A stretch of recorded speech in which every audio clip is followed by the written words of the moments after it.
تو آپ یہ دعویٰ، میں نے جو زیادہ پڑھے لکھے لوگ دیکھے ہیں وہ ہمیشہ کسی چیز کے بارے میں جب دعویٰ کرتے ہیں تو مے بی، کیا کہتے ہیں، امکان ہے. بڑے ڈاکٹر سے جب آپ ملیں گے نا تو ڈاکٹر صاحب اس دوا کے یہ سائڈ افیکٹ ہیں، پاسبل ہیں، سنا ہے اس دوا کا بہت فائدہ ہے، ہاں ہم نے بھی سنا ہے. زیادہ بڑے بڑے دعوے نہیں کرتے. جو اناڑی حکیم ہوگا، اناڑی ڈاکٹر ہوگا، جب دعویٰ کرے گا ایسا جیسے بہت ہی، جب تک آسمان کی بلندیوں تک نہیں لے جائے گا کسی چیز کو، تو اس وقت تک ایسا لگے گا کہ یہ تحقیق ہی نہیں ہے. تو یہ خوب سمجھ لیں، قرآن نے یہ دعویٰ کیا ہے کان الناس امۃ واحدہ، لوگ اصل میں ایک مذہب پہ تھے، اس کے بعد اس صحیح مذہب سے لوگوں نے اختلاف کرنا شروع کیا ہے. اور وہ صحیح مذہب کیا تھا؟ توحید. ویسے بھی عقل سے اگر دیکھا جائے تو دیکھو، یہ جو آج لوگوں کی آبادی ہے، 6 ارب کے قریب آبادی ہے. آپ جب اسکول میں نہیں پڑھتے تھے کراچی میں، تو گراف بنایا کرتے تھے نا، گراف بناتے ہیں نا، دیکھو یہ ایک لکیر ایسے کھینچی، ایک لکیر ایسے کھینچی، ٹھیک ہے نا، مہنگائی کا گراف بنا رہے ہیں. اس وقت ڈالر یہاں تھا، پھر ڈالر یہاں گیا، پھر ڈالر یہاں گیا، پھر ڈالر، تو ایک پورا لکیر بنتی ہے. اس سے آپ کو اندازہ ہوتا ہے اتار چڑھاؤ کا، یعنی پہلی نظر میں دیکھنے سے ہی اندازہ ہو جاتا ہے یار کرنسی کی ڈی ویلیو کا ریشو کتنا ہے، ڈی ویلیو ہونے کا. تو اسی طرح یہ جو انسانوں کی آبادی ہے نا 6 ارب، اس کا اگر ہم ماضی کی طرف جاتے ہیں تو مجھے ایک بات بتاؤ، یہ آبادی بڑھ رہی ہے یا کم ہو رہی ہے؟ بولو نا.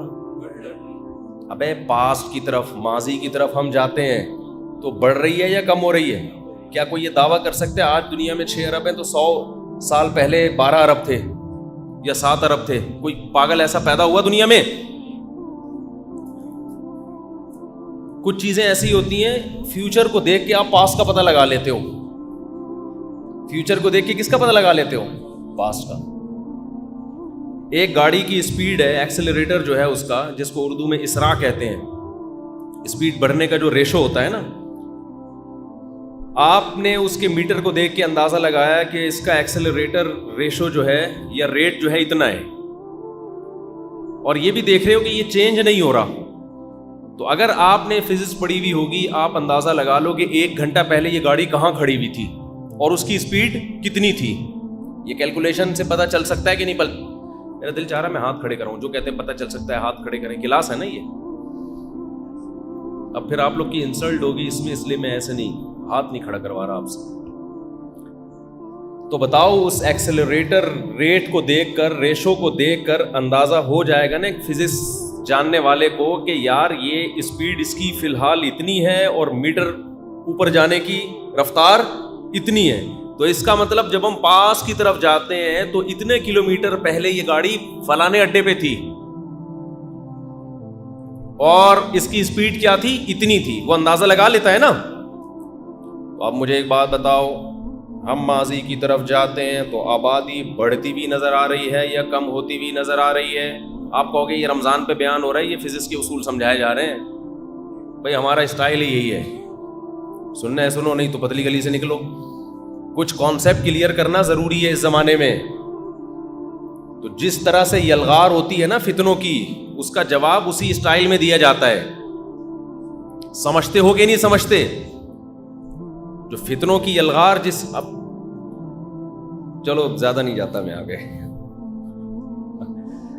اچھا، تو پاس کی طرف جب جاؤ گے آپ تو آبادی بڑھتی بھی نظر آ رہی ہے یا گھٹتی ہوئی؟ دنیا میں کوئی ایسا پاگل پیدا ہوا جو یہ کہتا ہے کہ 200 سال پہلے آبادی کا ریشو 7 ارب تھا، بعد میں دھماکوں سے کیا ہوا ہے؟ کم ہوا ہے؟ نا نا نا نا. جتنا ماضی میں جائیں گے گروتھ ریشو تو خیر بڑھ رہا تھا، لیکن آبادی کا ریشو کم ہوتا چلا جائے. آبادی کم ہوتے ہوتے اب جو ہم گراف بنائیں گے، آپ نے گراف بنایا، ایک لکیر ایسے کھینچی، ایک لکیر ایسے کھینچی آپ نے، ٹھیک ہے نا. اسکول میں نہیں کھینچی، پڑھتے نہیں ہیں نا اسکولوں میں. تو اب آپ اوپر سے نیچے لکیر لانا شروع کرو گے، ٹھیک ہے نا. 6 ارب تھے 100 سال پہلے گئے، فرض کر لو 5 ارب، فرض کر لو، اتنے نہیں تھے، اس سے بھی کم تھے، بلکہ اور بھی کم تھے، اور نیچے ہوتے ہوتے ایک 0 پوائنٹ آئے گا کہ نہیں آئے گا، اس میں کہیں بندر آ جائے نا تو میرا نام بدل دینا، بس یہ میں کہنا چاہ رہا تھا. سمجھنے والے سمجھ گئے. یہ اتنی تیزی سے پیچھے گراف جائے گا نا کہ آپ کو تھوڑے ہی عرصے پہلے آبادی کتنی نظر آئے گی؟ 0. اس کے لیے اربوں سال پیچھے جانے کی ضرورت نہیں ہے. دیکھو 1 سے 2 ہونا، اس میں زیادہ ٹائم نہیں لگتا، 2 سے 4 ہونے میں زیادہ ٹائم نہیں لگتا، لیکن جتنا ٹائم 1 سے 2 ہونے میں لگا ہے نا، 2 سے 4 ہونے اور 4 سے 8 ہونے میں اس سے کم ٹائم لگتا ہے. ہم بچپن میں ایک سوال پوچھا کرتے تھے کہ یہ جو شطرنج میں نے بہت کھیلا ہے بچپن میں، اللہ معاف فرمائے، کوئی کھیلنے کی چیز نہیں ہے، ٹائم ویسٹنگ ہے. شطرنج کھیلنا صرف فقہا کے نزدیک اس شخص کے لیے جائز ہے جس نے کوئی جنگی کمانڈر ہو اور جنگی چالیں دشمن کی سمجھنا یا اس میں مہارت پیدا کرنا چاہتا ہو. ورنہ ایسے کھیل جس میں آپ کا دماغ لگ رہا ہے نا، وہ کھیل اس لیے ناجائز ہیں کہ کھیل کھیلا جاتا ہے دماغ کو فریش کرنے کے لیے، تاکہ دماغ مفید کاموں میں استعمال ہو، اور آپ نے کھیل میں ہی دماغ کھپا کے ختم کر دیا تو مفید کام کے قابل نہیں رہا. کھیل کھیلے جائیں گے فزیکل ایکٹیویٹی، دوڑ رہے ہیں، بھاگ رہے ہیں، فٹ بال کھیل رہے ہیں، ہاکی کھیل رہے ہیں، اس طرح کی چیزیں، تاکہ دماغ فریش ہو. پھر دماغ کو آپ اچھے کاموں میں لگاؤ. دماغ ہی آپ نے شطرنج میں 6 گھنٹے ضائع کر دیا تو بچا کیا ہے آپ کے پاس؟ تو تھک گئے نا آپ. تو ٹائم ویسٹ کرنا اچھا کام نہیں ہے. ہاں کسی جنگی کمانڈر کے لیے جس کو دماغ کو کے زنگ کو اتارنا ہے، تو یہ چند لوگوں کو اس کی ضرورت ہوتی ہے. خیر، تو شطرنج کے جو ڈبے ہوتے ہیں نا، ڈبے، ہم بچپن میں ایک واقعہ سنایا کرتے تھے کہ ایک بادشاہ کسی وزیر سے خوش ہوا. وزیر بڑا عقل مند تھا نا، تو بادشاہ نے اس سے پوچھا کہ تو مانگ، کیا انعام مانگتا ہے؟ جو مانگے گا میں تجھے دوں گا. وزیر بڑا ہوشیار تھا. وزیر نے کہا کہ حضور شطرنج، یہ وزیر تو تھا جس نے شطرنج ایجاد کیا تھا. بادشاہ نے خوش ہو کے، یار تو نے ایسا خاندانی کھیل جس میں ٹائم اتنا زبردست ضائع ہوتا ہے تو نے ایجاد کیا، بہرحال ذہانت تو ہے نا، تو مانگ، کیا مانگتا ہے؟ وزیر بڑا عقل مند تھا. اس نے کہا کہ شطرنج کے جتنے خانے ہیں نا، کتنے ہوتے ہیں میں بھول گیا ابھی، 64. تو پہلے خانے میں تو ایسا کر 1 سکہ رکھ یا 1 درہم، دوسرے میں اس کے ڈبل، تیسرے میں اس کے بولو ڈبل، چوتھے میں اس کا بھی ڈبل، 5ویں میں اس کا بھی ڈبل. تو بس 64 خانوں تک یہ کر دے. بادشاہ نے کہا یہ کیا یار، 2 4 8 16 اس طرح کر کے میں 64 خانے کمپلیٹ ہو جائیں گے. بہت چھوٹی چیز مانگی ہے تو نے یار، کوئی بڑی چیز مانگتا. اس نے کہا کر کے تو دیکھ، کر کے تو دیکھ. دیکھو کون سا واقعہ مجھے بچپن کا اس موقع پہ یاد آیا ہے. تو وزیر نے کیا کیا، بادشاہ نے کیا کیا، 1، پھر 2 سے پھر تیسرے میں 4، چوتھے میں 8، 5ویں میں 16، چھٹے میں 32، 7ویں میں 64، 8ویں میں 128. ہوتے ہوتے چند خانوں تک پہنچتے ہی لاکھوں، پھر کروڑوں، پھر اربوں، پھر ڈبل ہوتا چلا جا رہا ہے نا. ایک خانہ بادشاہ کو ڈپریشن کو بڑھانے کا. 63ویں خانے پر جب پہنچا تو اربوں میں پہنچ چکی تھی رقم، اور 64 کا مطلب جتنی ارب ہے اس کو اب ڈبل. تو وہ ایک خانہ بادشاہ کو اندازہ ہو گیا کہ یہ میرے خزانے خالی کرنے کے لیے کافی ہے. یہی آبادی کے ساتھ ہوتا ہے. نہیں یہی بات سمجھ میں، جب آدم علیہ السلام آئے تھے تو ڈبل ہو گئے، ٹھیک ہے نا، پھر اگلی نسل میں 4 ہو گئے، اگلی میں 8. تو اب جو آبادی پہنچی ہے نا، اب جب یہ ہر ایک کے ہاں ولادت ہوگی، 2 بچے پیدا ہوں گے ہر ایک کے ہاں، تو اس کا مطلب 6 کے کتنے ہو جائیں گے، یا 4 بچے یا 8 بچے، جو آبادی ڈبل کتنے بچوں پہ ہوتی ہے مجھے نہیں پتا، اور ہمیں پتہ لگانے کی ضرورت بھی نہیں ہے. ہمارا یہ کانسیپٹ ہی نہیں ہے نا. اب تو خدا پہ ایمان لانے والے لوگ ہیں، ہم کہتے ہیں انسان اپنے علاوہ کی نسل کو کنٹرول کر سکتا ہے، لیکن انسان کو انسان پر اتنی قدرت نہیں ہے کہ وہ اپنی نسل کو کنٹرول کرنے کی کوشش میں لگا رہے، کیونکہ انسان سے اوپر کی جو ذات ہے نا وہ اللہ ہے. انسان پر حکومت اللہ کو ہے، انسانوں کو نہیں ہے. انسان اس کائنات کی پلاننگ کرے گا جس کائنات کو اللہ نے انسانوں کے لیے مسخر کیا ہے. اس میں پوری انسانوں کے علاوہ ساری مخلوق آ گئی، تو ہم اپنے علاوہ تمام مخلوق کی پلاننگ کر سکتے ہیں، گروتھ کو کنٹرول کر سکتے ہیں، شکار کر سکتے ہیں، چڑیا گھر میں ٹکٹ لگا سکتے ہیں، سب کچھ کر سکتے ہیں. لیکن انسان کی پلاننگ آبادی کتنی بڑھانی ہے کتنی گھٹانی ہے، یہ اس کا مطلب ہے آپ اپنے ہی باپ بن گئے ہو، آپ پر حکومت کسی اور کی ہے، آپ کسی اور کے لیے مسخر ہو. تو یہ وہ کرے گا، آپ نہیں کر سکتے کہ میں آپ کو کہوں کہ آپ کے اتنے بچے ہونے چاہیے، فیملی پلاننگ والے ہمیں بتائیں ہمارے، تو تم ہمارے باپ ہو کیا تمہیں بتاؤ گے؟ بھائی سمجھ میں آ رہی ہے بات کی نہیں آ رہی؟ تم تھوڑی ہمیں بتاؤ گے یار، ہمارا پرسنل مسئلہ ہے، ہمارے جتنے بھی مرضی بچے ہوں. یہ تھوڑی انسانوں کو ہم خدا بنا لیں کہ وہ گروتھ ریشو میں بھی ہمیں مشورہ دیں. ہم اپنے سے کمتر مخلوق کی پلاننگ کریں گے. ہماری پلاننگ کون کرے گا؟ اللہ کرے گا، جو ہمیں رزق دیتا ہے. اس نے بتایا ہے کہ میں نے تمہارے لیے رزق کا انتظام پہلے سے کر دیا ہے. جب کر دیا ہے تو یہ تمہارا ہیڈک نہیں ہے، تمہارا ہیڈک ہے اس رزق کی فکر میں لگو، بس اس کی تلاش کرو، اس کی فکر تمہیں کرنی ہے. باقی کتنے بچے پیدا ہونے یہ میں نے زمین بنائی ہے تمہارے لیے، یہ میرا مسئلہ ہے، یہ تمہارا مسئلہ نہیں ہے. اور اگر انسان اللہ کے کاموں میں مداخلت کرے گا تو پھر اس کو لگے گا فطرت کی طرف سے زوردار چپیڑ لگے گا اس کو، جیسے کہ یورپ امریکہ کو لگ گیا ہے، اتنا خاندانی قسم کا قدرت کی طرف سے چپیڑ لگا ہے کہ وہ پاگل ہو گئے ہیں، ملکوں کے ملک مارکیٹ سے شارٹ ہونے والے ہیں. تو یہ بہت فطرت انتقام لیتی ہے. خیر، تو اب آپ گروتھ ریشو کو لے کے جاؤ ماضی کی طرف. 6 ارب ہیں، گراف بناؤ، پیچھے جاؤ اور پیچھے جاؤ اور پیچھے جاؤ، تو ایک دم یعنی جتنی اسپیڈ سے پیچھے جاؤ گے نا آبادی کم ہوتی بھی نظر آئے گی. تو جتنی اسپیڈ سے کم ہو رہی ہے، جتنا ماضی میں جاؤ گے یہ اسپیڈ کم ہونے کے بجائے بڑھ جائے گی. تو یہ پھر کروڑوں اربوں سال لگیں گے نہیں اس میں گراف جب آپ کھینچو گے. تو یہ 6 ارب سے 3 ارب، 3 ارب سے 1.5 ارب، 1.5 ارب سے 75 لاکھ. تو یہ بہت جلدی چند ہزار سال پیچھے آپ جاؤ گے تو یہ کیا ہو جائے گا؟ یہ زیرو پہ آ جائیں گے. اور یہ ایک اکائی آدم اور دوسری ہوا. اس میں بندر کے لیے جو سائنسدان بتاتے ہیں نا کہ اتنے کروڑوں سال پہلے انسان بندر تھا، وہ بندر اس گراف میں آپ کو کہیں بھی نظر نہیں آئے گا، کیونکہ اتنے کروڑ سال پہلے آبادی زیرو پہ آ جائے گی. بہت مشکل ہے بات سمجھانا.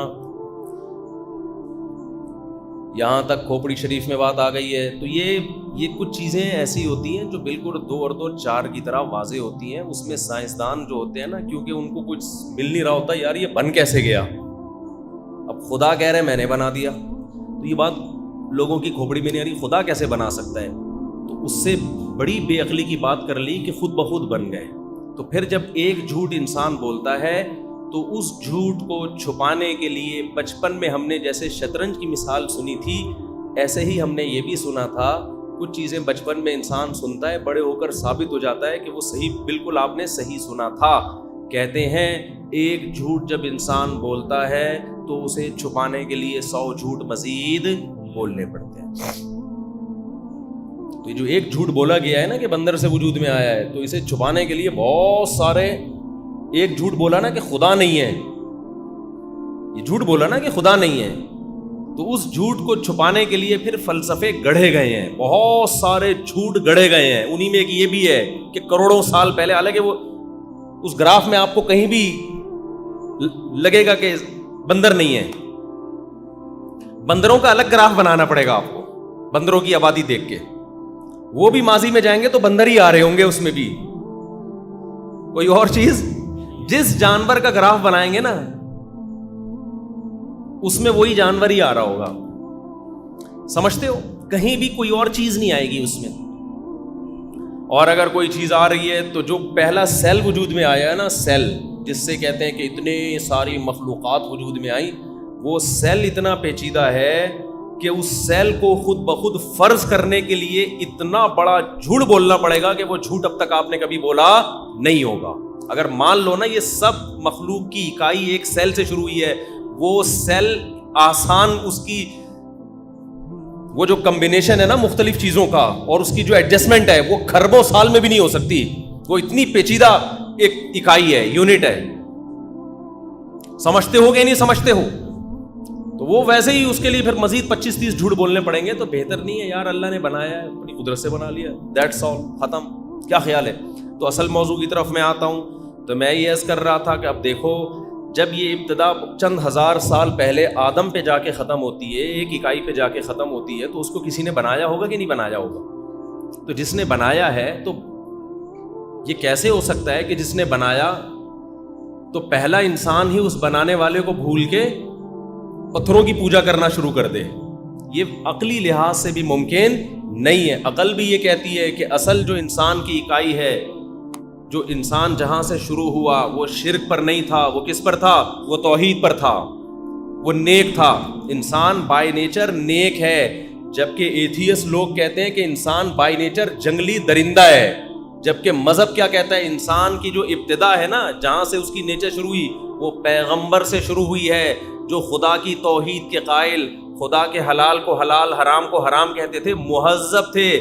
فیوچر میں جیسے جیسے ہم جا رہے ہیں, تہذیب پیدا ہونے کے بجائے کم ہو رہی ہے. ماضی کی طرف جائیں گے تو تہذیب زیادہ تھی, کم نہیں تھی.